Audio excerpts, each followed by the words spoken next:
Continuamos en la UNED y estamos en el grado de Historia Medieval de España, la parte segunda, de los siglos XIV al XV. Vamos a hablar de mujeres en la Hispania medieval. Estos estudios poseen muchos problemas. Tienen problemas en cuanto a la presentación de resultados, así como al retraso de los estudios sobre las mentalidades. También problemas de cómo se construye la historia, el género, es decir, solo se atienden a las élites femeninas. Es un aporte puramente descriptivo, ya que falta el factor subjetivo. Todas las sociedades históricas son patriarcales por definición. Es un término definido por el feminismo historiográfico y que se refiere al poder que en el ámbito familiar ejercen padres, hermanos y maridos. Ese poder masculino en la familia, como célula de convivencia, está en el origen de la discriminación de género. Hay que decir que las relaciones de género, por mucho que se hayan dado de forma desigual en todas las sociedades históricas, no corresponden a un concepto histórico. Es decir, las relaciones de género cambian al igual que la historia. Otro criterio que nos va a guiar en nuestra exposición es el carácter de las relaciones de género. En el espacio peninsular esto tiene unas características propias distintas unas e iguales a otras con respecto a los demás espacios europeos, como por ejemplo subordinación, discriminación de género, machismo, etc. Se da como un hecho sobradamente contrastado desde la antigüedad hasta la actualidad.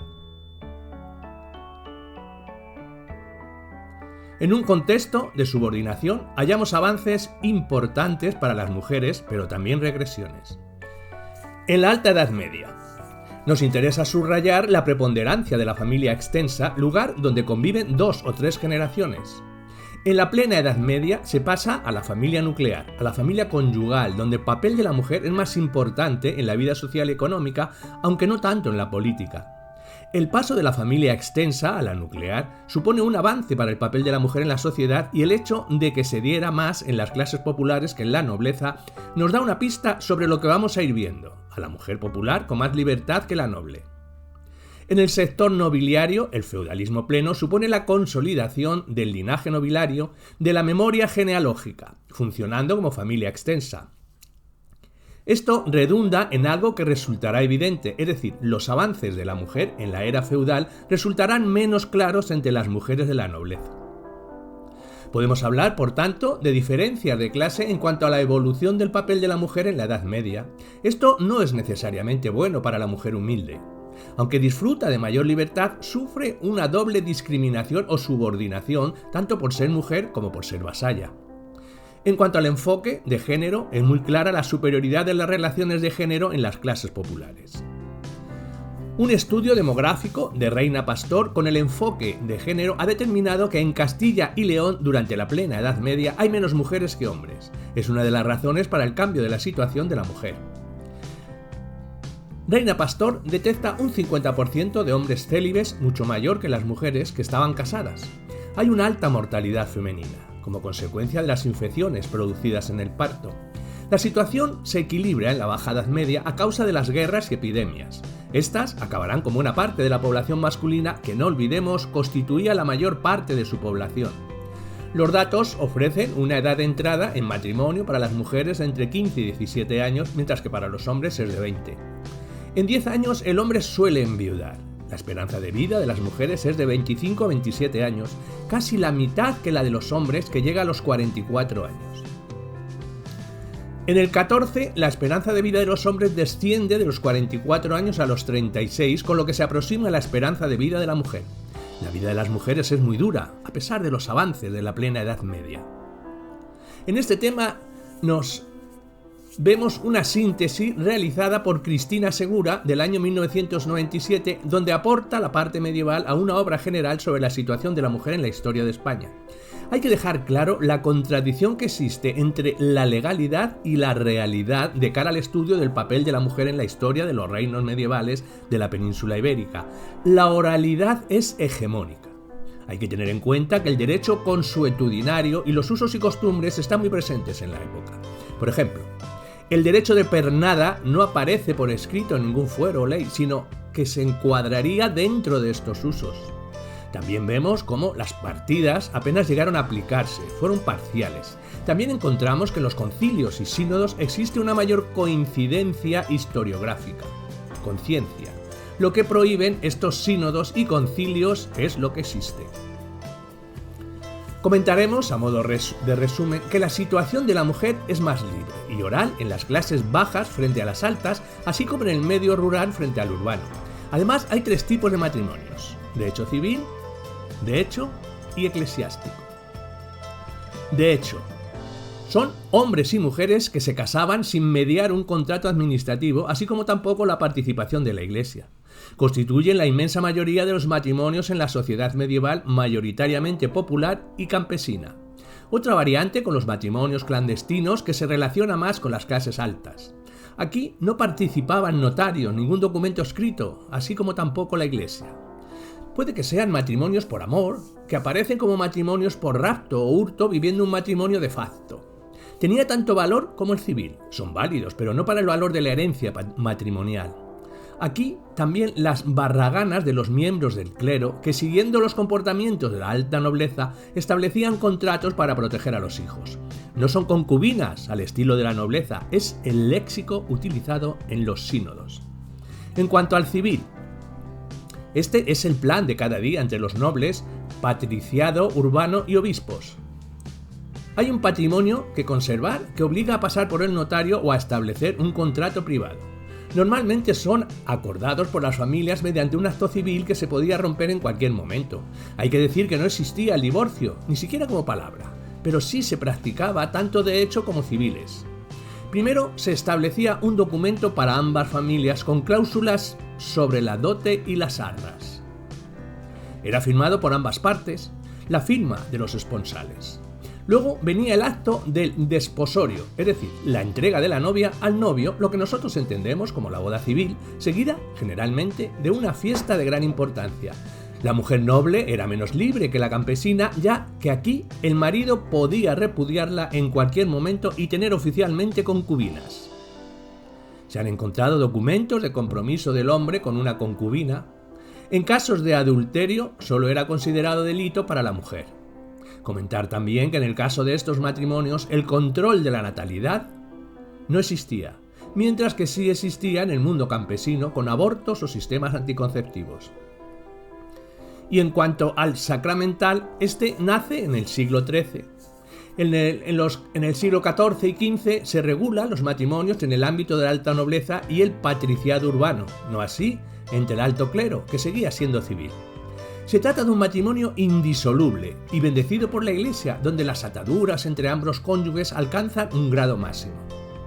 En las partidas hay unos títulos de cómo debía de ser el matrimonio sacramental. De este modo hay que rebajar la afirmación de que no se aplica, por lo menos en el ámbito de la nobleza.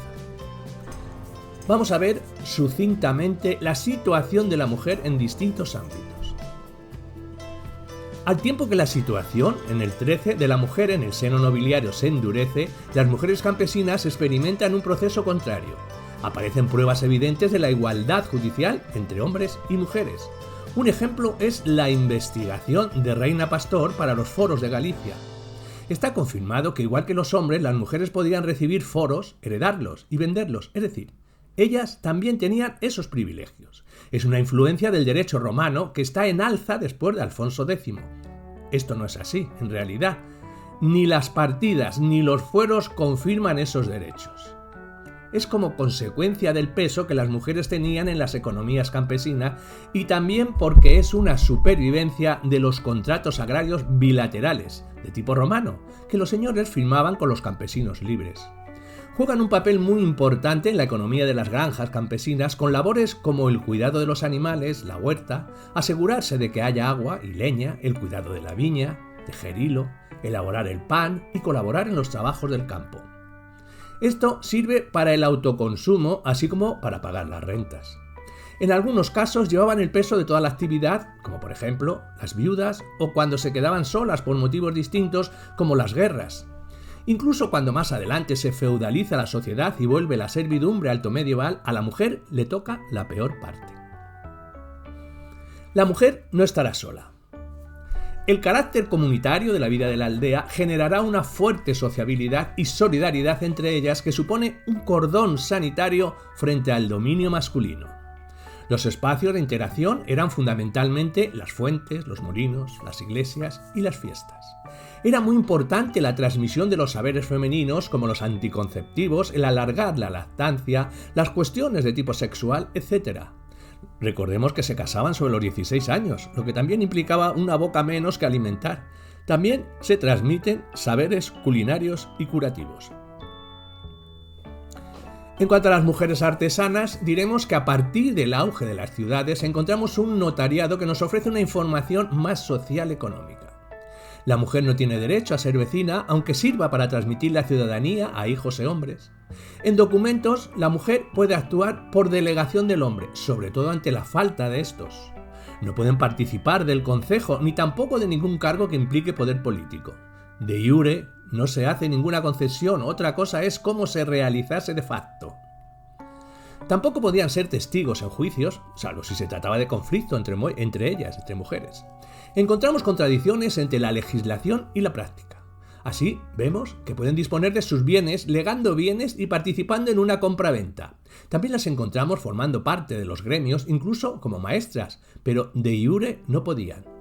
En todos los casos se da la circunstancia de que entran en ese mundo artesanal a través de su padre o marido. Cuando son nombradas para esos cargos, lo hacen en delegación de esos varones y en espera a que su hijo mayor se haga cargo. Esto también se produce para el oficio de marino mercante.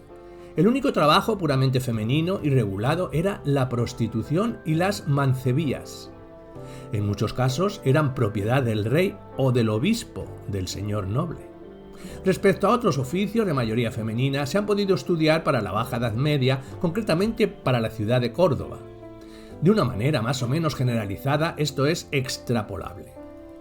Los oficios mayoritarios eran los de hortelanas, alfayates, olleras, panaderas, fruteras, carniceras, pescaderas, zapateras, las que hacían textiles, las mesoneras, en el servicio doméstico, en los hospitales o incluso en los cobros de impuestos. Hay dos oficios puramente femeninos como las nodrizas y parteras, depositarias de un saber popular del que se beneficiaba la propia nobleza. Por tanto, en la práctica sí había gremios femeninos y de facto sí jugaban un papel importante en la vida social, aunque no es así en la vida política. Con todo, sí que participaron también en las revueltas sociales. Por ejemplo, en la revuelta de Compostela, en 1116, narrada en la historia compostelana. Aparece la reina Urraca apedreada por una mujer vieja. Y de las mujeres nobles, diremos que podemos conocerlas mejor gracias a la mayor abundancia de documentación. También nos beneficiamos que el derecho escrito tiene una mayor aplicación. Los valores del modo caballeresco son valores masculinos, un tanto machista, aunque cualquier modelo los caballeros protegen a los débiles, niños, ancianos y mujeres. En cualquier caso, la mujer está también sometida al hombre. Los matrimonios eran acordados de antemano, de manera que las mujeres tenían dos opciones: o bien casarse con quien quisiera su familia, o bien irse a un convento. Si se casaba con un plebeyo, ésta perdía la condición noble, por lo menos por la ley. Los matrimonios son siempre civiles hasta que en la plena Edad Media empiezan a ser sustituidos por los matrimonios sacramentales e indefinidos temporalmente. La afectividad está más que ausente. En contraste, encontramos el amor cortés que se recoge en el caso gallego, en las cantigas de influencia provenzal. Es una especie de divertimento feudal. La llegada de los trovadores implica una pequeña victoria, ya que en sus cantos y chanzas la mujer figura como si fuese la auténtica señora, aunque solía ocultar ciertas intenciones por parte del trovador. A veces eran sexuales, ya que no siempre era amor platónico. Hay cierta inversión y cierta victoria femenina. De pronto se da una imagen de subordinación. Con los trovadores aparecen las señoras siendo el señor feudal y ellos el vasallo. En cualquier caso, en las cantigas es vista como el sexo débil y pasivo.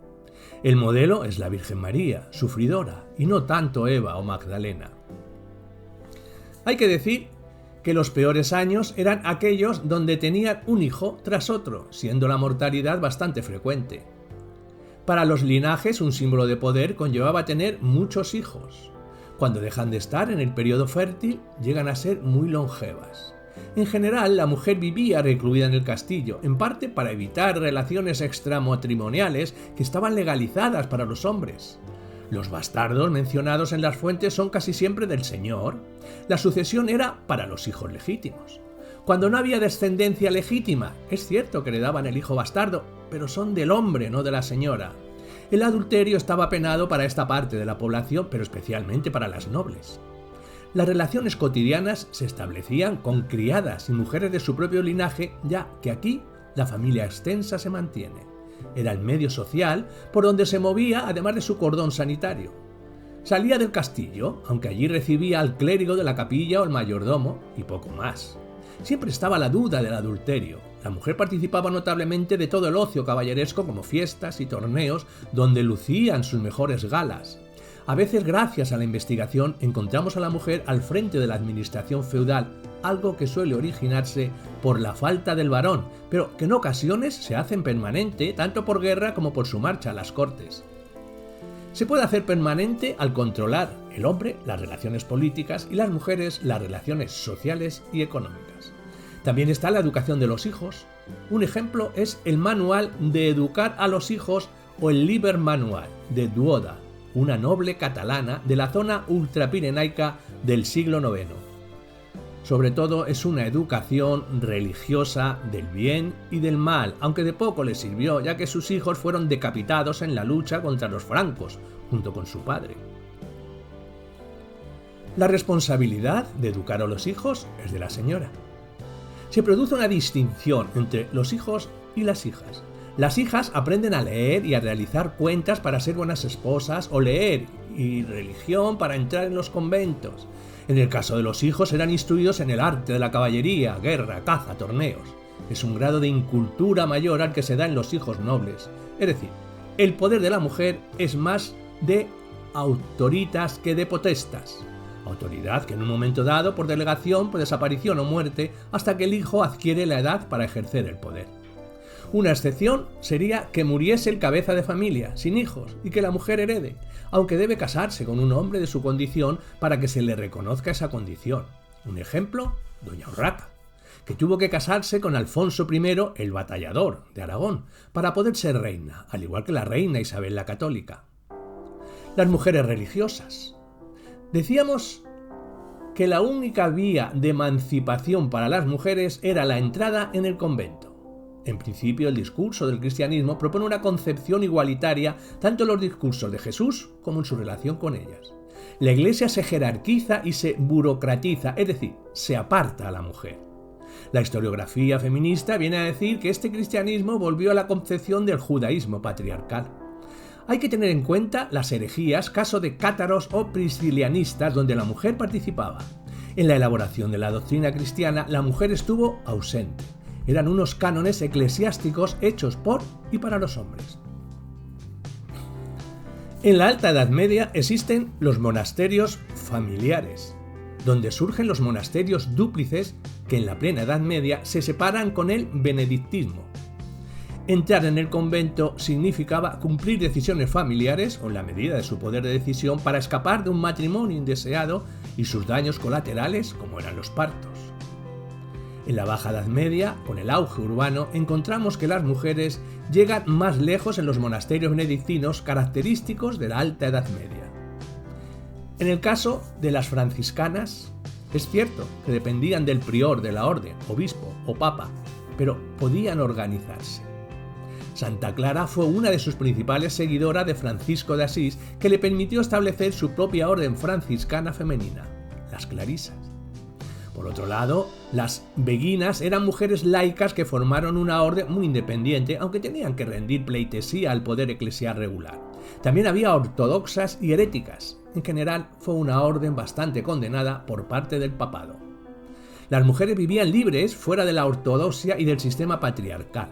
Ambas tuvieron implantación en Cataluña, pero las clarisas se expandieron por todos los reinos peninsulares. La mayor intelectual de las monjas medievales en los reinos peninsulares, en su conciencia de género, fue la clarisa Teresa de Cartagena, en el siglo XV. Nos legó La querella de las mujeres, un género literario sobre la superioridad o inferioridad de las mujeres. Al principio solo participaban hombres defendiendo ambas posturas, pero después se unieron las mujeres, sobre todo en Francia. Si se quiere, es una concepción de una literatura feminista de origen medieval que suponía un contrapunto a la literatura misógina que reinaba. Podemos traer a colación la pregunta que recordaba Mark Bloch en Introducción a la Historia. Le preguntó su hijo que ¿para qué sirve la historia? Pues la historia que nosotros hacemos sirve para vivir mejor.